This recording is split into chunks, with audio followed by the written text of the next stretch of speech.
નમસ્કાર, નિર્માણ ન્યૂઝની વિશેષ રજૂઆત હોટ ટોપિક કાર્યક્રમ સાથે હું છું આપની સમક્ષ તનુ ખટીક। દર્શક મિત્રો, હોટ ટોપિક કાર્યક્રમમાં આપણે દરરોજ અલગ અલગ મુદ્દાઓ પર ચર્ચા કરતા હોઈએ છીએ। આજે વાત કરવી છે રાજ્યભરમાં જે ગરમીનું પ્રમાણ વધી રહ્યું છે તેવામાં સ્વાસ્થ્યની સંભાળ કેવી રીતે લેવી, આ મુદ્દે ખાસ ચર્ચા કરીશું। કેમ કે જેમ જેમ ગરમી વધી રહી છે, હવે ગરમીનું પ્રમાણ તો વધી રહ્યું છે, પરંતુ આ ગરમીમાં લોકો ત્રાહિમામ પોકારી ઉઠ્યા છે। બીજી બાજુ ઝાડા ઉલટીના કેસ સામે આવી રહ્યા છે, લૂ લાગવાના બનાવો સામે આવે છે। તો આવામાં સ્વાસ્થ્યની સંભાળ કેવી રીતે લેવી, સ્કિન કેર કેવી રીતે કરવી, તેવા ઘણા સવાલો થતા હોય છે। ઘરેલું ઉપાય કેવા કરવા જોઈએ, અને ખાસ કરીને જ્યારે ઝાડા ઉલટીના કેસ બનતા હોય છે ત્યારે તબિયત બગડતી હોય છે, તાવ, લૂ, શરદી, ખાંસી આવા પણ કેસો વધી રહ્યા છે। આવામાં સ્વાસ્થ્યની સંભાળ કેવી રીતે લેવી, આ મુદ્દે ખાસ ચર્ચા કરીશું। ચર્ચામાં આપણી સાથે બે ગેસ્ટ જોડાઈ ગયા છે। આપણી સાથે ઉપસ્થિત છે ડોક્ટર જય ઉપાધ્યાય અને ડોક્ટર પાર્થિવ પટેલ। આ બંનેનું નિર્માણ ન્યૂઝ પર સ્વાગત છે। આપણી સાથે અત્યારે ઉપસ્થિત છે આયુર્વેદ નિષ્ણાત અને એમડી ફિઝિશિયન, જેમની પાસેથી આજે જાણીશું કે આવી ગરમીમાં કેવી રીતે સ્વાસ્થ્યની સંભાળ લેવી। જી, સ્વાગત છે આપનું બંનેનું। જી, શરૂઆત કરીએ પહેલા તો શોની કે ગરમી જેમ જેમ વધી રહી છે તેમાં સ્વાસ્થ્યની સંભાળ લેવી ખૂબ જરૂરી બન્યું છે। ખાસ કરીને નાના બાળકો જે તડકામાં બહાર રમવા જતા હોય છે તેમાં એક ચિંતાનો વિષય બની જતો હોય છે, ત્યારે માતા પિતા કઈ રીતે ધ્યાન રાખી શકે બાળકોનું, આ પ્રશ્નથી શરૂઆત કરીશું। ડોક્ટર જય, શું કહેશો? હા, અત્યારે જે પ્રમાણે ગરમી પડી રહી છે એ એકંદરે છેલ્લા દશકાના તાપમાન કરતા ખૂબ જ વધારે તાપમાન આપણે જોઈ રહ્યા છે। અને ખાસ કરીને ગરમી સાથે જ્યારે ગરમ પવન ફૂંકાઈ રહ્યો હોય ત્યારે લૂ લાગવાના ચાન્સીસ ખૂબ વધી જાય છે। બાળકો છે, વૃદ્ધો છે કે જેમાં વોટર રિઝર્વર ઓછું હોય તો એ લોકોને ડિહાઇડ્રેશનની શક્યતા ખૂબ વધી જાય છે। એટલે શક્ય હોય તો બપોરે લગભગ 11:30-12થી લઈને સાંજે 4-4:30 સુધી બાળકોને બહાર રમવા ન જવા દેવું જોઈએ, કારણ કે બહાર રમવાના કારણે સીધા તડકાના સંપર્કમાં આવવાના કારણે લૂ લાગવાની શક્યતા વધી જાય છે। બીજું, ખૂબ જ તાપમાનના કારણે આપણે રૂટીનમાં હવે લોકોનો એસીનો ઉપયોગ ખૂબ વધી ગયો છે। આથી એસીનું ટેમ્પરેચર નોર્મલી 25-26 ડિગ્રી સુધી આપણે રાખતા હોઈએ છીએ, અને બહારનું ટેમ્પરેચર જ્યારે 40થી ઉપર જતું હોય છે। આથી અચાનક જ જો એસીમાંથી બહારના ટેમ્પરેચરમાં આપણે બહાર જવામાં આવે તો એના કારણે પણ લૂ લાગવાની શક્યતાઓ ખૂબ વધી જાય છે। બીજું, આપણે જે પણ ફ્લુઇડ લઈએ છીએ એ યોગ્ય હોવા જોઈએ। ખાસ કરીને ફ્રૂટના જ્યુસ વધારે પ્રમાણમાં જો લેવામાં આવે કે ઠંડુ પાણી વધારે પ્રમાણમાં લેવામાં આવે તો એના કારણે પણ શોષ પડી શકે છે, અને એકચ્યુઅલ જેટલી હાઇડ્રેશનની જરૂર છે એના કરતાં આપણે ઓછું પાણી પીએ છીએ। તો શક્ય હોય તો ત્યાં સુધી નારિયેળ પાણી છે, લીંબુ શરબત છે, શેરડીનો જ્યુસ છે વગેરે જે લેવું જોઈએ, અને યોગ્ય હાઇડ્રેશન મેન્ટેન કરી રાખવું જોઈએ। બીજું, બાળકોને જ્યારે પણ બહાર રમવા મોકલે ત્યારે ખાસ ધ્યાન રાખવું જોઈએ કે એકદમ ફિટિંગ વાળા કપડાં ન પહેરવા જોઈએ, અને જે પણ કપડાં પહેરો એનો લાઇટ કલર હોવો જોઈએ, તે ગરમીનું ઓછું શોષણ કરશે, અને સુતરાઉ કપડાં પહેરવા એ ખૂબ હિતાવહ છે। તો આટલું જો બાળકનું આપણે ખાસ ધ્યાન રાખીએ તો બાળકોને આપણે ઉનાળામાં ગરમીથી બચાવી શકીએ છીએ। જી, આગળ વાત કરીએ ડોક્ટર પાર્થિવ। અત્યારે જેમ ગરમીના કારણે લૂ લાગવાના બનાવો હોય કે પછી હીટ સ્ટ્રોકના પણ કેસો વધી રહ્યા છે, તેવામાં સ્વાસ્થ્યની સંભાળ કેવી રીતે લેવી, પહેલા તો તેને લઈ શું કહેશો આપ? ચોક્કસથી, જે રીતે અત્યારે લોકોને પોતાના કામ માટે ઘરની બહાર નીકળવાનું થતું હોય તો ત્યારે જ આ પ્રોબ્લેમ વધારે થતા હોય, અને સાથે પાણીની બોટલ સાથે રાખવી અને થોડા સમયના અંતરે પાણી પીતું રહેવું એ ખૂબ જરૂરી છે। કારણ કે આપણા શરીરનું જે તાપમાન છે એને વધતું અટકાવવા માટેનો એકમાત્ર રસ્તો હોય છે આપણા બોડીમાંથી જે ઇવાપોરેશન થાય પાણીનું પ્રસ્વેદ દ્વારા, મતલબ કે પસીના દ્વારા, એ જ હોય છે। તો એ સતત મેન્ટેન રહેશે તો જો એ ત્યારે મેન્ટેન રહેશે કે જ્યારે આપણી પાસે હાઇડ્રેશન પૂરતા પ્રમાણમાં હશે। બીજું કે કોઈ પેક વાતાવરણની અંદર જ્યાં બફારો વધારે હોય ત્યાં આ વસ્તુ વધારે બની શકે, કારણ કે ત્યારે ઇવાપોરેશન છે બરાબર નહીં થઈ શકે। એટલે થોડા ખુલ્લું વાતાવરણ હોય તો લૂ ન લાગે એના માટે થઈ અને પાણીનો ઉપયોગ કરતો રહેવો પડે। બીજું કે કામના સ્થળો જે બી છે ત્યાં જ્યાં ખૂબ જ તડકાના સમયમાં કામ કરવું પડતું હોય તો એની અંદર બ્રેક લેવો જોઈએ। જેમ સાહેબે કહ્યું એમ કે બપોરના 12 થી વચ્ચેના 3-4 વાગ્યા સુધી એમાં બ્રેક કમ્પલસરી રાખવામાં આવે। બીજું કે કામકાજના સ્થળે એવી જોગવાઈ કરવામાં આવે કે જ્યાં જેથી કરીને ગરમીનો ઓછામાં ઓછો ત્યાં પરિસ્થિતિ ઊભી થાય। દાખલા તરીકે છાંયો બનાવવો, શેડ બનાવવા, કાપડના પહેલા વગેરે આપણે કરી શકીએ। અથવા તો કોઈ એવા પ્રસંગો હોય કે જ્યાં લોકો વધારે ભેગા થવાના છે અને ભીડમાં બફારો વધવાનો છે તો ત્યાં થોડું વેન્ટિલેશન રહે એ પ્રકારની સગવડતા કરવી, એર કુલર્સ, વેન્ટ્સ બધા મૂકવા વગેરે પણ આપણે કરી શકીએ। અને જાહેર સ્થળો ઉપર આપણે જોઈએ છે કે પીવાના પાણીનું પરબ હોય છે કે છાશ વિતરણ કેન્દ્ર હોય છે, આ પણ બહુ સારા રસ્તાઓ છે। અને જે સાહેબે કહ્યું એમ પ્રવાહી લેવાની અંદર ખાસ યાદ રાખવું પડે કે આપણને પ્રવાહી તરીકે પુષ્કળ પ્રકારમાં પાણી, થોડા પ્રમાણમાં ક્ષાર અને નજીવા પ્રમાણમાં સુગર, આ જે છે એ બેસ્ટ હાઇડ્રેશન સોલ્યુશન હોય છે. અને જ્યારે પસીનો ખૂબ વળતો હોય છે ત્યારે નમક અને પાણીનો ઉપયોગ ઘણો બધો વધારે જરૂરી છે ગ્લુકોઝ કે સુગર કરતા. એટલે કોઈ વ્યક્તિ છે ઠંડા પીણા પીશે, મતલબ કે થમ્સઅપ કે વગેરે શરબત પીશે, તો એની અંદરથી સુગરનું રિલેટિવલી લેવલ જાજુ હોય છે, તો ઇન્ટ્રાસેલ્યુલર ડિહાઇડ્રેશન થઈ શકે છે. એટલે જે પાણી પીએ એ થોડું ડાયલ્યુટેડ પ્રકારનું હોવું જોઈએ, કે જેમાં પાણીનો જ હિસ્સો મેક્સિમમ હોય અને ક્ષારનો હિસ્સો નમક, સોલ્ટ વગેરે હોવું જોઈએ. અને સોલ્ટ નમક છે આપણને લીંબુ શરબતમાં મળશે, નાળિયેર પાણીમાં મળી શકે, અને જે નેચરલ મોસંબી સંતરાના જ્યુસ હોય એમાં હોઈ શકે. પરંતુ જ્યારે આપણે ઠંડા પીણા પીશે, કોલ્ડ કોકો વગેરે પીવાનું થશે, તો ત્યારે એ વસ્તુ બરાબર નહીં બને. અને આપણી શરીરની અંદરની જે તૃપ્તતા જે છે એ સાદા પાણીથી મેક્સિમમ છીપાવવાની થશે. અને જે ઘરડા વ્યક્તિઓ છે કે જેને બહુ બધી બીમારીઓ છે, ખાસ કરીને હૃદય અને કિડનીની બીમારી, આવા વ્યક્તિઓ છે એમણે નમક અને પાણીનું ઇન્ટેક છે એ ડોક્ટરના સલાહ મુજબ રિસ્ટ્રિક્ટેડ રાખવો જોઈએ. એમને ઉનાળામાં ગેરસમજમાં કે વધારે પીએ એટલું વધારે સારું એવું નહીં કરી શકાય, કારણ કે એની કિડની છે ક્ષારને અને પાણીને બહાર નહીં ફેંકી શકે પેશાબ બનાવીને, તો એને સોજાનો પ્રોબ્લેમ થઈ જશે અને હૃદયના દર્દીને શ્વાસ ચડવાનો પ્રોબ્લેમ થઈ શકે. જી, આગળ વાત કરીએ. આ ગરમી જે વધી રહી છે તેમાં ખાવા પીવા પર શું ધ્યાન રાખવું જોઈએ? ડોક્ટર છે, આયુર્વેદ શું કહે છે, કેવો ખોરાક લેવો જોઈએ? આયુર્વેદ એમ જણાવે છે કે યામ મધ્યે ન ભોક્તવ્યમ, યામ યુગ્મમ ન લંઘેત. એટલે આયુર્વેદ પ્રમાણે જો એક યામ ગણવા જઈએ તો એ 3 કલાક જેવું થાય છે.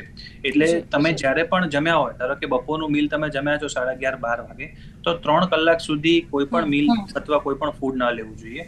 અને યામ યુગ્મમ ન લંઘેત, એટલે જો તમે જમીને 6 કલાક થયા છે તો 6 કલાકથી વધુ ભૂખ્યા ન રહેવું જોઈએ, કારણ કે ઉનાળામાં શરીર જલ્દીથી કેલરી બાળે છે અને કેલરી સાથે શુગર અને વોટરનું ડિપ્લેશન પણ આપણે જોવા મળે છે. તો ખાસ કરીને 6 કલાકની અંદર થોડું ફૂડ લેવું જોઈએ. ખાસ કરીને એ લોકો માટે કે જે લોકો ઉપવાસ કરે છે અથવા એકલા પાણી પર નિર્જળા એકાદશી વગેરે જેવું કરે છે, તે લોકોએ ખાસ ધ્યાન રાખવું જોઈએ કે આ સમયમાં જો ડિહાઇડ્રેશન થશે તો તેના કારણે પણ તમને તકલીફ થવાની, લૂ લાગવાની શક્યતા વધી શકે છે. આ ઉપરાંત તમારી ઇમ્યુનિટી પણ કોમ્પ્રોમાઇઝ થઈ શકે છે. તો ખાસ શક્ય હોય ત્યાં સુધી દિવસના 2 મેજર મીલ લેવા જોઈએ. એમાં ખાસ સવારનું ફૂડ જે છે ખૂબ ઇમ્પોર્ટન્ટ છે, કે જેમાં તમને મેક્સિમમ પ્રમાણમાં ન્યુટ્રિશન છે, પ્રોટીન છે, મિનરલ્સ અને વોટર મળી રહે. બપોરનું જમવાનું થોડું લાઇટ લેવું જોઈએ, કે જે તમને ડાયજેશન થઈ જાય જ્યારે તમે ઓફિસમાં હો અથવા તમે વધારે વર્ક ન કરતા હો ત્યારે.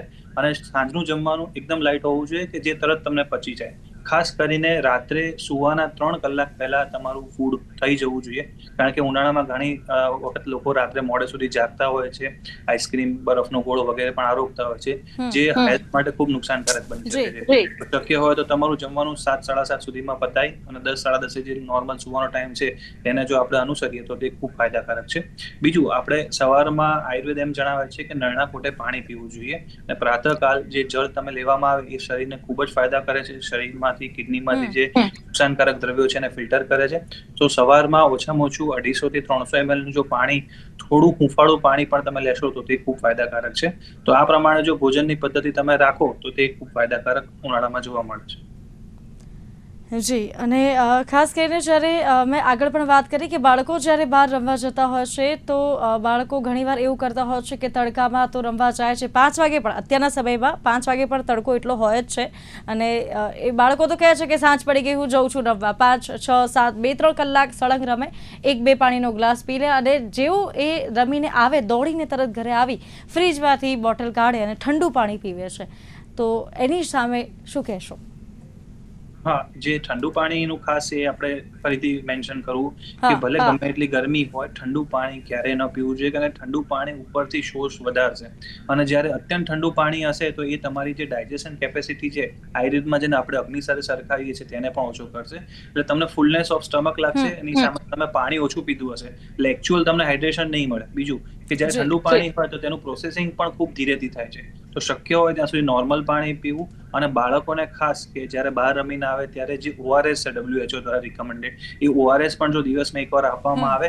એ લોકો જ્યારે ખૂબ રમતા હોય તો ત્યારે મિનરલ ડેફિશિયન્સી પણ થઈ શકે છે. તો મિનરલ અને એની સાથે જી કેલરી અને વોટર પણ તેમને મળી શકે. તો આ ખાસ ધ્યાન રાખવું જોઈએ અને શક્ય હોય ત્યાં સુધી માટલાનું જ પાણી પીવું જોઈએ. નવું માટલું લઈ અને એનું જો પાણી પીવામાં આવે તો તે ખૂબ ફાયદાકારક છે.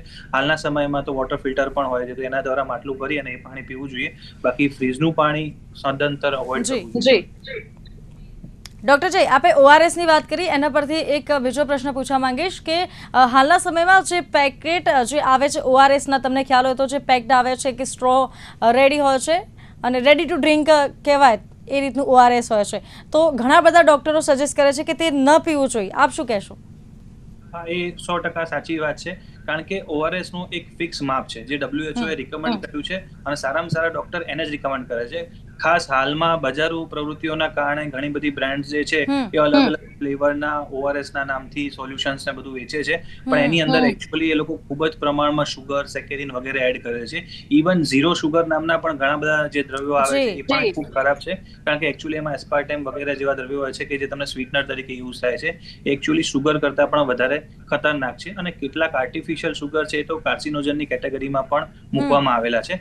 તો શક્ય હોય ત્યાં સુધી આપણે નેચરલ શુગર જે લઈએ, જે ફ્રૂટ જ્યુસમાંથી આપણને મળી શકે છે, ગોળ છે કે વધારે વધારે ખાંડ છે, તેનો પણ જો લિમિટમાં ઉપયોગ કરવામાં આવે, કે જે લોકોનું રનિંગ વધારે છે, એક્સરસાઇઝ વધારે કરે છે, એ લોકો પણ લિમિટમાં જો આ શુગર લે તો એક ફાયદાકારક છે. અને નેચરલ અકરિંગ જે શુગર છે, શેરડીમાંથી છે, નાળિયેર પાણીમાંથી, એ ખૂબ ફાયદાકારક છે. પણ કોઈ પણ ટેટ્રાપેક કે કોઈ પણ વસ્તુ આપણે ડાયરેક્ટ બજારમાંથી ખરીદીએ ઠંડુ હોય અને એની અંદર ખૂબ જ કેલરી જો એ લેવામાં આવે તો અચાનક શુગર સ્પાઇક થઈ શકે છે. કદાચ યુવાનોને આ તકલીફ ઓછી પડશે, પણ ઘરડામાં જે લોકોને ડાયાબિટીસ છે, જો એ આ સેવન કરે તેમાં ડાયાબિટીસમાં અનકન્ટ્રોલ એ થઈ શકે છે. તો ખાસ કરીને આવા પેકેજ ડ્રિંકિંગ વોટર લેતા પહેલા ધ્યાન રાખવું જોઈએ કે એ એકચ્યુઅલી ઓઆરએસ છે કે નહીં, અથવા બીજી કોઈ બ્રાન્ડ છે. જી, આગળ વાત કરીએ તો ગરમીનું જે પ્રમાણ વધી રહ્યું છે, હવે હીટસ્ટ્રોકના કેસ સામે આવી રહ્યા છે. એકદમથી લોકો ખાસ બપોરના સમયે જ્યારે બહાર નીકળતા હોય છે ત્યારે હીટસ્ટ્રોકના કેસ વધી રહ્યા છે, ઝાડા ઉલટીના પણ કેસ સામે આવી રહ્યા છે. આવામાં કઈ રીતે ધ્યાન રાખવું જોઈએ, શું કહેશો? આગળ વાત કરીએ, કેમ કે ગરમી તો વધી રહી છે, બીજી બાજુ ઘરેલું ઉપાય પણ ઘણા કરવા જોઈએ. ડૉક્ટર પાર્થિવ, આપ શું કહેશો ખાસ હીટસ્ટ્રોકના જે કેસ વધી રહ્યા છે તેને લઈ? હીટસ્ટ્રોકનું પ્રિવેન્શન મેં અગાઉ ડિસ્કસ કરી લીધું કે આપણે સાથે પાણીની બોટલ અને જાહેર સ્થળો પર હાઇડ્રેશન માટે પાણીની વિતરણ વ્યવસ્થા, છાસ વિતરણ વ્યવસ્થા વગેરે થાય, અને કામ કરવાના સ્થળો ઉપર અને જ્યારે બહાર નીકળવું પડે બધી જગ્યાએ એ હીટસ્ટ્રોકના પ્રિવેન્શન આપણે કરી શકીએ. હીટસ્ટ્રોકની સાયન્સને આપણે સમજવી પડે. કોઈ વ્યક્તિને છે તે અતિશય નબળાઈ ફીલ થવા લાગે છે, વ્યક્તિ છે એને ઉબકા થવા લાગે છે, માથું અતિશય દુખવા લાગે છે, વ્યક્તિનું શરીરની ચામડી પરસેવાથી ભીની રહેવાની બદલે ડ્રાય આપણને ફીલ થવા લાગે છે, એનું સ્કિન ને કરચલીઓ પડવા લાગે છે. આ બધી નિશાનીઓ છે કે આ દર્દી ગંભીર રીતે હીટસ્ટ્રોકમાં સપડે છે. તાત્કાલિક એને આપણે હોસ્પિટલ ઉપર ખસેડવું પડે અને તાત્કાલિક એને હાઇડ્રેશન સ્ટાર્ટ કરવું પડે. બીજું જે ઇન્ફેક્શન લાગી શકે છે, જેમાં તાવ, ઝાડા ઉલટી, કમળો વગેરે હોય છે, કે ઉનાળાની અંદર પાણીની અંદર બેક્ટેરિયાનો, વાયરસનો જે ગ્રોથ છે એ બહુ ઝડપથી થઈ જાય છે. અને હાલ અત્યારે લોકો ગરમીમાંથી રાહત મેળવવા માટે આ પ્રકારના પીણા વગેરેનો ઉપયોગ પણ ઘણું વધારે કરતા હોય છે. એટલે જે બી ખોરાક છે રંધાતો હોય ત્યારે ઘણા ખરા બેક્ટેરિયા મૃત્યુ પામે છે, પરંતુ આ બધા જેટલા પણ ખાદ્ય પદાર્થો છે કે જેને આપણે ઠંડા પીરસતા હોઈએ, એ વસ્તુઓની અંદર બેક્ટેરિયા છે એનો ગ્રોથ થયો હશે તો બહુ ખ્યાલ નહીં આવશે તમને, અને એની જાળવણી છે એ પણ બરાબર ન થઈ હોય તો ગમે ત્યારે વિતરણના તબક્કામાં ડિસ્ટ્રીબ્યુશન અને એના જે કન્ઝ્યુમ કરવાવાળા વ્યક્તિ છે એ પહોંચે ત્યાં સુધી ગમે ત્યારે ચેઇનમાં, સપ્લાય ચેઇનમાં એને ઇન્ફેક્શન, અંદર બેક્ટેરિયાનો જે કન્ટામિનેશન છે થઈ ગયું હોઈ શકે. એટલે હાઇજીન ખૂબ રાખવી જોઈએ જેથી કરીને આ પ્રકારની તકલીફ ન થાય. અને બીજું કે જે સ્કિનના ઇન્ફેક્શન હોય છે, કે જે પસીનો આપણા શરીરમાં સ્કિનને ઘસાય, અને ખાસ કરીને જે સિન્થેટિક રેશમી કપડા પહેરેલા હોય એ વ્યક્તિને સ્કિનમાં ફંગલ ઇન્ફેક્શન થઈ શકે છે. ડાયાબિટીસ વાળાને પણ એનો રિસ્ક ઘણું વધી જાય છે. એટલા માટે ખાસ સૂચના રાખવી જોઈએ કે સુતરાઉ કપડા જ પહેરવા જોઈએ. સુતરાઉ કપડાની કિંમત થોડી વધારે હોય છે અને એનું આયુષ્ય થોડું ટૂંકું હોય છે, અને એના કલર છે એ લોકોને પસંદ નથી હોતા કારણ કે ડલ થઈ જાય છે. એટલે લોકો રેશમી કપડા વધારે ઉપયોગ કરતા હોય છે એની પહેલાના કારણે, પરંતુ પ્રેક્ટિકલી રેશમી કપડા છે ના પહેરવા જોઈએ. કામકાજના સ્થળે અથવા તો એટલીસ્ટ જ્યાં તમારે પરસેવો વળવાની સંભાવના છે એ સમયે હંમેશા નાઇટ ડ્રેસ વગેરે સુતરાઉ પહેરવા જોઈએ. બીજું કે કપડાં બદલવાનું પણ ફ્રીક્વન્સી દિવસમાં 2 વખત હોવી જોઈએ. જે લોકો છે આખો દિવસ દરમિયાન પહેરેલા પસીનાવાળા કપડા પહેરીને જ સૂઈ જાય તો એ લોકોને ફંગલ ઇન્ફેક્શન ખૂબ ઝડપથી થશે. હમ, એટલે આ બધી ખાસ ધ્યાન રાખવું જોઈએ. ત્રીજું હોય છે એક હીટ રેશ, મતલબ કે જે અળાઈ નીકળતી હોય છે. એટલે સીધા સૂર્યપ્રકાશની અંદર આવા સિન્થેટિક કપડાં પહેરેલા વ્યક્તિને એ શરીરના એ હિસ્સાની અંદર અળાઈઓ નીકળશે. તો એના માટે થઈ અને ખુલતા સુતરા કપડાં પહેરે, ઢકાઈ જ્યાં સીધો તડકો સ્કિનને ન લાગે એ પ્રકારના કપડાં પહેરે, અને એનો પાવડર જે હોય છે કે જે આપણે કેલેમાઇન લોશન વગેરે હોય છે કે જે આપણે સ્કિનના ડોક્ટરની સલાહથી લગાવીએ તો એ રેશ થવાનું ચાન્સીસ છે ઓછા થઈ જી જાય છે. ડોક્ટર પાર્થિવ, એક બીજો હું પ્રશ્ન પૂછવા માંગીશ. જેમ તમે કીધું કે સુતરાઉ કપડાં પહેરવા જોઈએ, દિવસમાં કપડાં ચેન્જ કરવા જોઈએ 2 થી 3 વાર મિનિમમ, રાઈટ? આ વાત અત્યારે જેટલી પણ મમ્મીઓ જોઈ રહી છે ટીવી પર અત્યારે, તેમને તમે ફરી એકવાર કહેજો, કેમ કે મારા ઘરમાં પણ આ જ તકલીફ છે. જ્યારે હું કપડાં 2 થી 3 વાર ચેન્જ કરું છું તો મમ્મી બગડે છે કે કેમ આટલા બધા કપડાં બદલે છે. તો ગરમીમાં આ ખૂબ જરૂરી છે, આપ ફરી એકવાર કહેજો.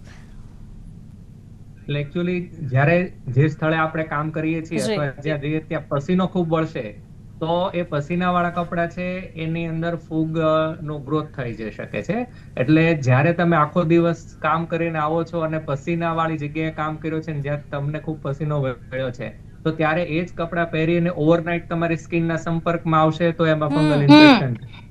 એટલે જ્યારે આપણે આખા દિવસમાં કામ કરીને આવ્યા હોઈએ ત્યારે એટલીસ્ટ એ કપડાં કાઢી અને પછી નવા કપડાં જે સૂર્યપ્રકાશમાં સૂકવેલા નવા પહેરીએ તો ફંગલ ઇન્ફેક્શનનું રિસ્ક ઘટે છે. કોઈ વ્યક્તિનો ઓફિસ જોબ છે, મતલબ કે બેઠા બેઠા એસીમાં કામ કરવાનું છે, એને પસીનો નથી વળતો, તો એ વ્યક્તિઓને થોડું રિસ્ક ઓછું હોય છે. પરંતુ જેને મહેનત કરવાની હોય, પરિશ્રમ કરવાનો હોય, ગૃહિણીઓને રસોઈ કરવાની હોય છે, કમ્પલસરી રસોડામાં ખૂબ જ પસીનો અને ગરમી થતા હોય છે, તો એ લોકોએ તો ખાસ રાત્રે છે તે એક વખત નાહી અને શરીરના બધા જ કપડાં છે નવા ફરી વખત પહેરવા જોઈએ. ઓકે, આગળ વાત કરીએ. ડૉક્ટર છે, અત્યારે છે ને જેમ તડકો વધે છે અને તડકામાં જ્યારે લોકો બહાર નીકળે છે ત્યારે સ્કિન ડેમેજ તો થઈ રહી છે, પરંતુ એક નવો અત્યારે મેં બ્લોગ હમણાં રીડ કર્યો કે સ્કિન બર્નિંગ તો થાય છે પરંતુ સ્કિન કેન્સરના પણ અત્યારે ચાન્સીસ વધી ગયા છે આટલા તડકામાં. શું કહેશો? જી જરૂરથી. સ્કિનને તો જે આપણા યુવી રેઝ છે અને ઇવન હીટ છે એના કારણે નુકસાન થાય છે. સ્કિન કેન્સરના કોઈ સ્પેસિફિક આમાં વધી ગયા છે એવું તો હજી કોઈ સ્પેસિફિક રિસર્ચ નથી કે આપણે જાણી શકીએ કે ત્યાંથી સ્કિન કેન્સર વધી ગયા છે. એક રિસર્ચનો વિષય છે, પરંતુ સ્કિનને 100% નુકસાન થઈ રહ્યું છે એના કારણે. તો આપણે થોડું 2-3 વસ્તુ કોસ્મેટિક પર બી ધ્યાન આપવું જોઈએ. જેમ કે હાલ આપણે અમદાવાદ છે કે મોટા સિટી છે કે જેમાં કોર્પોરેટ કલ્ચર વધ્યું છે, કે જેમાં આપણે ટ્રાન્સપોર્ટ કરી અને પછી આપણે એવી એસી કેબિન્સમાં લોકો જોબ કરે છે કે જેમાં સવારથી સાંજ એસી કેબિનમાં બેસે અને પછી બહાર જવાનું છે. તો એ ટાઈમે મોટા ભાગના લોકો જે જોબ પર જાય છે એ લોકો કેટલાક ડિઓડ્રન્ટ્સ વાપરે છે કે પાવડર વાપરે છે જેમાં લખ્યું છે એન્ટી સ્વેટ, એટલે પરસેવો ન થવા દેવો. એવા ઘણા લોશન બી હોય છે કે જે સ્વેટિંગ ના થવા દે. એકચ્યુઅલી ઉનાળામાં આ વસ્તુ ખૂબ નુકસાનકારક ચામડી માટે નીવડે છે, કારણ કે જે પરસેવો છે એ આપણને એક હીટ રેગ્યુલેશનનું કામ કરે છે. જો બોડી હીટ વધશે, બહારનું એટમોસ્ફિયરિક હીટ વધશે એટલો પરસેવો વધશે, જેટલો પરસેવો વધશે એટલું શરીરની હીટ પણ એક્સ્ટ્રા બહાર જશે અને શરીર ઠંડુ રહેશે. એટલે જો તમે આ પ્રકારના પણ કોઈ કોસ્મેટિક કન્ટિન્યુઅસ યુઝ કરશો તો લાંબા ગાળે જે શરીરનું થર્મોસ્ટેટ છે એ યોગ્ય કામ નહીં કરી શકે. પરિણામે આવા લોકો જો 2 વ્હીલર પર જતા હશે અથવા તાપમાં ક્યાંક બહાર જવાનું થશે તો એ લોકોને હીટ સ્ટ્રોકના ચાન્સીસ વધી જાય છે. તો એ ખાસ કોસ્મેટિકમાં ધ્યાન રાખવું જોઈએ. બીજી વસ્તુ કે શક્ય હોય ત્યાં સુધી આપણે સુતરાઉ કપડાથી સંપૂર્ણ શરીર ઢકાય એવા કપડાં પહેરવા જોઈએ જે આપણને ફાયદો કરે છે અને હીટમાં પણ ફાયદો રાખે છે. અને બીજું કે જ્યારે પણ તમે કોઈ પણ પ્રકારનું કોસ્મેટિક યુઝ કરો, ઇવન મેકઅપ યુઝ કરો કે લિપસ્ટિક છે કે કોઈ પણ પ્રકારનું યુઝ કરો, તો એમાં ખાસ જોવું જોઈએ કે જેટલું એ નેચરલ હોય એ વધારે ફાયદાકારક છે. કારણ કે કેમિકલ ઘણા બધા રિએક્શન જે સનલાઇટમાં હોય છે ઇન્ક્રીઝ થઈ જાય છે. ઇવન જે લોકોને ક્રોનિક એકનેની તકલીફ છે, કોઈ સ્કિન ડિસઓર્ડર છે, એ લોકોને પણ આ ચામડીમાં ખાસ ધ્યાન રાખવું જોઈએ. અને શક્ય હોય ત્યાં સુધી છે માખણ છે કે ઘીનો પ્રયોગ કરવો જોઈએ. અને આની સાથે હળદર છે, ગોપીચંદન જે આપણે કહીએ છીએ, સુખડ છે વગેરેનો જો ઉપયોગ નેચરલી કરવામાં આવે તો તે ખૂબ ફાયદાકારક જોવા મળે છે. અને જેટલા બી કેમિકલ કોસ્મેટિક્સ છે એનાથી દૂર રહેવું એ વધારે હિતાવહ છે. જી, આગળ વાત કરીએ તો અત્યારે ખાણીપીણી બજાર પણ ધમધમી રહ્યા છે. ઘણા જે ભેળસેળિયા તત્વો છે તે પણ બેફામ થઈ રહ્યા છે. ગરમી તો છે પરંતુ તેની સામે લોકો હવે ક્યાંક જે બહાર જઈને ખાતા હોય છે. ખાસ અત્યારે જે વાત કરીએ આપણે, રાત્રે લોકો ગોળો ખાવા જતા હોય છે, બરફ ખાવા જતા હોય છે, એમાં પણ ક્યાંક જે ભેળસેળ થઈ રહી છે, જે કલર્સ મિક્સ થતા હોય છે, તો એને લઈ શું કહેશો ડૉક્ટર પાર્થિવ? સીધી વાત છે. આપણે સૌ કોઈ જાણીએ છીએ કે ફૂડ કલર્સ છે એ હેલ્ધી વસ્તુ નથી. અને કોઈ બી મોટા ભાગના લગભગ 99% આપણે ત્યાં જે પણ બજારમાં મળતા હોય છે ગોલા, એના દરેક ફ્લેવર અને કલર છે એ 100% સિન્થેટિક જ છે. બરાબર, ઓબ્વિયસલી. એટલે એ આપણે ટાળવો જોઈએ ઉપયોગ. બીજું કે એ માટે જે પાણી અને બરફ વપરાય છે એની હાઇજીન છે આપણને ખ્યાલ નથી. બરાબર, એ કોમર્શિયલ યુઝ માટે બલ્કમાં ઉપયોગ થતી વસ્તુઓ છે. એટલે એને સાચવવા માટે, એને બનાવવા માટે પાણીનો ઉપયોગ કરવો હોય, પાણી ફિલ્ટર માટેનું બધું જે પણ ખર્ચ લાગતો હોય એ કોમર્શિયલી એ પૈસાને નફો કરવા માટે એને ફોલો કરશે બધા નોર્મ્સ કે કેમ ખ્યાલ નથી. જે ગોળો બનાવે છે વ્યક્તિ સાબુએથી હાથ ધોવે છે, એના સાધનો, એના જે પણ ઇન્સ્ટ્રુમેન્ટ છે એને રેગ્યુલર સાફ સફાઈ કરવામાં આવે છે કે કેમ એ આપણને ખ્યાલ નથી. એટલે આ બહુ બધી મેટર્સ હોય છે કે જે આની અંદર નડતી હોય છે. બીજું આપણે જાણીએ છીએ કે અત્યારે હિપેટાઇટિસ એ, કમળાનો વાયરસ, અને ટાઇફોઇડ માટે આ બંને બેક્ટેરિયા છે એ ખાસ આના દ્વારા ફેલાતા હોય છે, બરફ અને પાણી અને દૂધની આઈટમ. જે લોકો સ્ટોર કરતા હોય છે આઈસ્ક્રીમ વગેરે, એ લોકો રાત્રે ફ્રીજને બંધ કરીને સવારે પાછું ચાલુ કરે અને પછી વળી પાછો જમાવીને આપે. એટલે આપણને એને ફૂડના ટેસ્ટમાં, ફ્લેવરમાં ખ્યાલ ના આવે કે આ ઘણી વખત ઓગળીને ફરી વખત જામ્યો છે, પણ ત્યાં સુધીમાં અંદર બેક્ટેરિયલ ઓવરગ્રોથ થઈ ગયો હોય છે. ને ક્યારેક બેક્ટેરિયાના ટોક્સિનનું જે છે એ પ્રમાણે અંદર એટલું વધી જાય કે આપણને ઝાડા ઉલટી વગેરે અને ટાઇફોઇડ, કમળો વગેરે થઈ શકે છે. ત્રીજું, એક વસ્તુ એવી છે કે જે ઇનડાયરેક્ટલી રિલેટેડ છે કે ઉનાળાની અંદર પાણીનું પ્રમાણ ઓછું પીવામાં આવે તો યુરિનરી ટ્રેક ઇન્ફેક્શન વધી જાય છે અને એ ઇન્ફેક્શનના રિસ્ક પણ વધી જાય છે, પથરીના કેસીસ બી વધી જાય છે. એટલે ઉનાળામાં આપણે ચોખ્ખું પાણી અને વધુ પાણી પીવું એ પણ ખૂબ જરૂરી છે. જી, આ તો વાત થઈ ખાણીપીણીને લઈને. હવે ખાસ કરીને જે અત્યારે બજારમાં જે ભેળસેળિયા તત્વો છે, પામ ઓઇલનું અત્યારે વધુ પડતું જે અત્યારે જોવા મળી રહ્યું છે મિશ્રણ, જે પણ બહાર ખાવા જઈએ છે, દાબેલી, વડાપાઉં, પીઝા, બર્ગર, જે અત્યારની જનરેશન જે વસ્તુ ખાઈ રહી છે એની હું વાત કરી રહી છું. ખાસ ડૉક્ટર જય, શું કહેશો, ગરમીમાં ટાળવું જોઈએ અને ખાસ આ બધી વસ્તુઓ ટાળવી જોઈએ, પરંતુ ગરમીમાં વધુ ધ્યાન રાખવું જોઈએ, શું કહેશો? જરૂરથી. કોઈ પણ તેલ વાળી વસ્તુ હોય તો તેના ડાયજેશનમાં ખૂબ વાર લાગે છે અને એના ડાયજેશનમાં ખૂબ વિપુલ પ્રમાણમાં પાણીની બી જરૂરત પડતી હોય છે. અને બીજું કે જ્યારે તેલ વાળું ખાવામાં આવે તો એક સટાઈટી જેવી ફિલિંગ આવે છે. પરિણામે ઘણા બધા લોકો તેલ વાળું ખાધા પછી ઓછું પાણી પીવે એવું બધું જોવા મળતું હોય છે. બીજું, તેલ વાળી કોઈ પણ વસ્તુ તમે ખાઓ એની જોડે જ્યારે તમે ઠંડુ પાણી પીવો છો ત્યારે એનું મેટાબોલિઝમ ખૂબ પ્રોલોંગ થઈ જાય છે. જે 2 થી 3 કલાકમાં પાચન થવું જોઈએ અને પછીનો જે એબ્ઝોર્પ્શનનો ટાઈમ છે એ પણ ખૂબ પ્રોલોંગ થાય છે. તો ઇનડાયજેશનની તકલીફ રહેવાની શક્યતા ખૂબ વધી જાય છે. ઉપરથી આ કોન્સ્ટિપેશન કારક પણ છે. બીજું, પામ ઓઇલ કે રાઈસ બ્રાન ઓઇલ જે છે એ આપણા શરીર માટે નુકસાનકારક છે. શક્ય હોય તો આયુર્વેદ એમ જણાવે છે કે તલના તેલનો ઉપયોગ કરવો જોઈએ અને આપણા ગુજરાતના વિસ્તારોમાં સિંગ તેલ એ યોગ્ય પ્રમાણમાં છે. તો જે કાચી ઘાણીનું આપણે કહીએ છીએ કે જે રિફાઇન્ડ ન હોય એ પ્રકારનું જો કોઈ તમે તેલ યુઝ કરો તો એ ફાયદાકારક છે.